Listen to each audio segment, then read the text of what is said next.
Pailalim tirahin nila Tanggol ang kanilang mga kalaban at sinimulan na nila ngayon na kung saan kanila itong pinaglalaruan.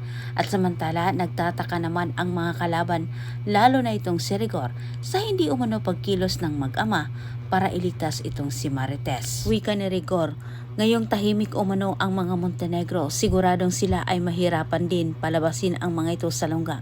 Gayong itong si Marites ay tuluyan ng pinabayaan. Subalit hindi batid ni Rigor at ni Roberto na sila Tanggol ay may pinaplano na ng palihim laban sa kanila. Sa kabilang banda, sa tulong naman ng mga mata ni Tanggol sa labas, nakarating sa kanila ang mga illegal na mga gawain ngayon ng mga gerero at kasabwat itong si Divina. Sinabi ni Tanggol sa kanyang ama, oras na para isagawa ang kanilang plano.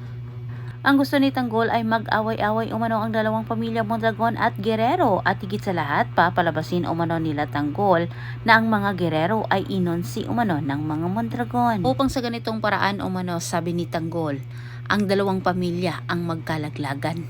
Gusto makabawi ni Mauro kay Tanggol at gusto din niyang masingil itong si Rigor at mga Guerrero sa atraso sa kanya. Mas nagkaroon pa ng lakas loob itong si Mauro na pumasok sa teritoryo ng mga Mondragon.